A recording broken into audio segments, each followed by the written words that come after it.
Assalamualaikum warahmatullahi wabarakatuh. Pada kesempatan kali ini, kelompok kami akan mempresentasikan mengenai sistem koloid.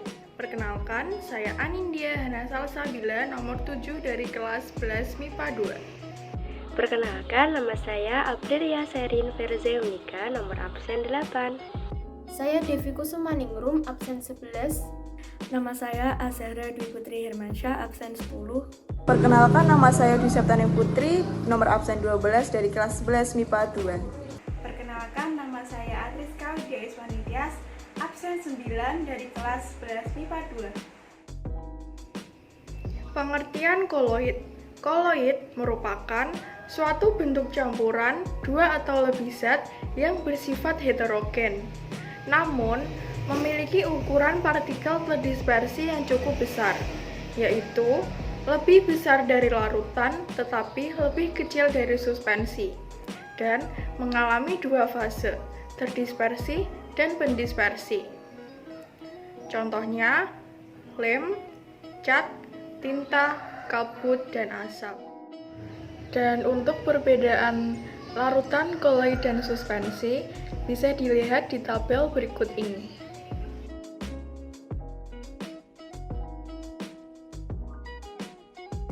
Untuk macam-macam sistem koloid dapat kita lihat pada tabel tersebut.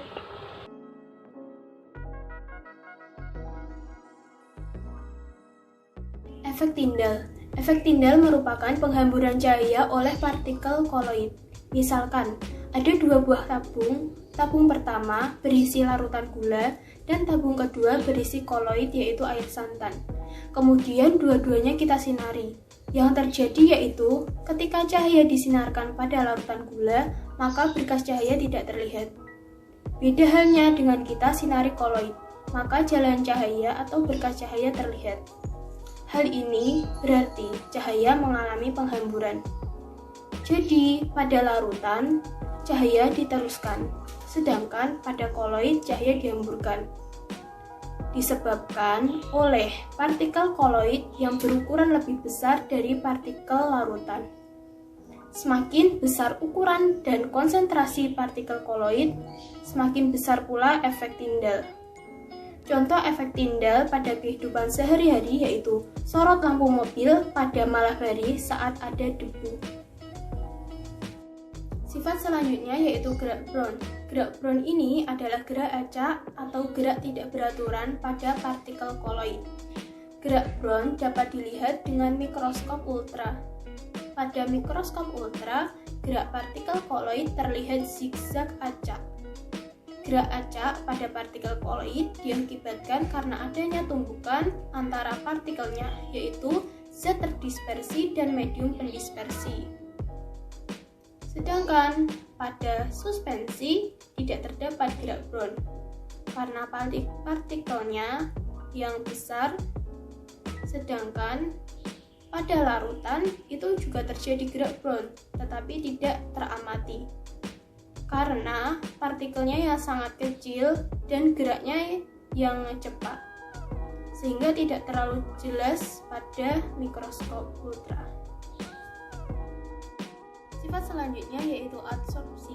Adsorpsi merupakan proses penyerapan ion-ion oleh partikel koloid. Koloid bisa menyerap ion-ion karena luas permukaannya yang cukup besar, sehingga ion-ion bisa mengumpul di permukaan koloid. Misalkan, ada ion positif, sehingga nanti koloid lain itu akan menyerap ion-ion negatif. Karena ia bisa menyerap ion-ion, menyebabkan koloid itu bermuatan, sehingga tidak terjadinya penggumpalan. Hal itu juga terjadi karena ion sejenis yang tolak-menolak.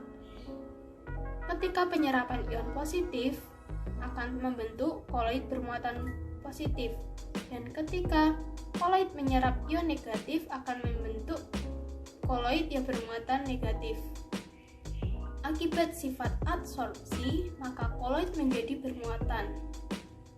Koloid positif contohnya AlOH3 dan FeOH. Koloid negatif contohnya AS2S3. Contoh dari penerapan adsorpsi koloid pada kehidupan sehari-hari yaitu yang pertama, proses penjernihan air keruh dengan tawas. Kedua, proses pemutihan gula pasir pada industri gula dan juga pembersihan kotoran dengan sabun. Koloid pelindung adalah suatu bentuk campuran kasar yang ditambahkan ke dalam suatu sistem koloid agar stabil. Fungsi koloid pelindung adalah untuk melindungi koloid yang diberi koloid pelindung lebih stabil. Dialisis. Dialisis adalah proses pemurnian koloid dari ion-ion pengganggu. Dengan menggunakan membran semi permeable, ketika dialirkan air, koloid akan mendorong ion keluar karena ukuran ion-ion pengganggu tersebut memiliki ukuran yang lebih kecil, sedangkan koloid karena ukurannya lebih besar sehingga tidak dapat menembus membran semi permeable. Proses ini juga diterapkan dalam dunia nyata, yaitu cuci darah. Itulah kenapa nama proses cuci darah namanya adalah hemodialisis. Selanjutnya, gerakan partikel koloid dalam medan listrik itu disebut elektroforesis. Elektroforesis ini dimanfaatkan dalam bidang bioteknologi molekuler untuk menganalisis fragmen asam deoksiribonukleat atau DNA dalam suatu studi biodiversitas atau studi forensik menggunakan penanda DNA. Selain itu, sifat elektrik koloid ini juga digunakan dalam bidang kesehatan untuk proses cuci darah bagi penderita gagal ginjal. Proses cuci darah tersebut dikenal sebagai elektrodialisis, yaitu suatu proses pemurnian koloid berdasarkan difusi melalui membran semi permeable dengan bantuan medan listrik. Selanjutnya, koagulasi. Koagulasi adalah peristiwa pengendapan partikel-partikel koloid sehingga fase terdispersinya terpisah dari medium pendispersinya. Koagulasi disebabkan hilangnya kestabilan untuk mempertahankan partikel agar tetap tersebar di medium pendispersinya.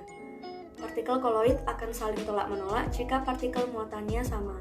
Jika muatannya dinetralkan, artinya muatan positif hilang dan tidak ada tolak-menolak, sehingga berakibat koloid bisa saling menyatu atau berkelompok dan akan terjadi koagulasi. Penetralan koloid dapat dilakukan dengan berbagai cara, di antaranya yang pertama, koloid positif dicampur dengan koloid negatif. Yang kedua, koloid ditambahkan dengan larutan elektrolit. Larutan elektrolit di sini adalah larutan yang bisa menghasilkan kation dan anion. Misal ada koloid positif. Agar menggumpal harus ada tambahan ion negatif. Di sini larutan elektrolit yang menetralkan adalah anion. Sedangkan pada koloid negatif yang berperan pada larutan elektrolit adalah kationnya. Kemudian yang ketiga, pemanasan, contohnya telur. Yang keempat, pada proses biologi contohnya pembusukan yaitu susu basi. Kemudian yang kelima ada pengadukan, contohnya pada tepung kanji. Kemudian yang keenam ada pendinginan, contohnya pada agar-agar. Di sini saya akan menjelaskan cara pembuatan koloid. Pembuatan koloid terbagi menjadi dua cara. Yang pertama cara kondensasi, yang kedua cara dispersi. Di sini saya akan menjelaskan cara kondensasi. Kondensasi merupakan teknik pembuatan koloid dengan cara mengubah partikel yang semula berukuran kecil atau larutan menjadi partikel seukuran koloid yang lebih besar. Beberapa cara pembuatan koloid secara kondensasi. Yang pertama adalah reaksi hidrolisis, yaitu reaksi suatu zat dengan air. Yang kedua, reaksi redoks, yaitu reaksi yang disertai perubahan bilangan oksidasi. Yang ketiga, pertukaran ion, yaitu pembuatan koloid dari zat yang sukar larut yang dihasilkan pada reaksi kimia. Yang keempat, penggantian pelarut, yaitu mengganti medium pendispersi sehingga fase terdispersi yang semula larut menjadi berukuran koloid. Yang kelima, dekomposisi rangkap, yaitu reaksi penguraian zat yang lebih sederhana. Contoh dari pembuatan koloid dengan cara kondensasi adalah pembuatan sol belerang dan sol emas melalui reaksi redoks. Selanjutnya, saya akan menjelaskan tentang cara pembuatan dari koloid, yaitu dengan cara dispersi. Dispersi adalah pembuatan koloid yang berasal dari partikel yang lebih kasar dari partikel koloid, yang dibagi menjadi 4 macam cara pembuatannya. Yang pertama adalah dengan cara mekanis. Cara mekanis adalah dengan cara pengadukan dan pengocokan untuk zat cair, serta pengerusan dan pengumpulkan untuk zat padat. Contohnya adalah pada pembuatan sol belerang, yaitu berasal dari belerang halus dan air. pada pembuatan jus, yaitu dengan cara penggelusan. Yang kedua adalah dengan cara peptisasi. Cara peptisasi adalah dengan cara memecah molekul yang lebih besar untuk menjadi molekul yang lebih kecil. Contohnya adalah pada proses pembuatan agar-agar yang semula berasal dari bahan yang bubuk dicampur dengan air, maka akan menjadi larutan koloid. Yang ketiga adalah dengan cara bulsur bedik. Bulsur bedik ini adalah dengan cara loncatan bunga api. Contohnya adalah sologam. Untuk lebih jelasnya, kalian bisa melihat gambar yang telah kami tampilkan pada PowerPoint. Yang keempat, yang terakhir adalah dengan cara homogenisasi. Cara homogenisasi adalah dengan cara mengubah suatu zat untuk dijadikan menjadi larutan yang homogen dan memiliki partikel koloid. Contohnya adalah pada proses pembuatan susu atau pengolahan susu dalam kemasan.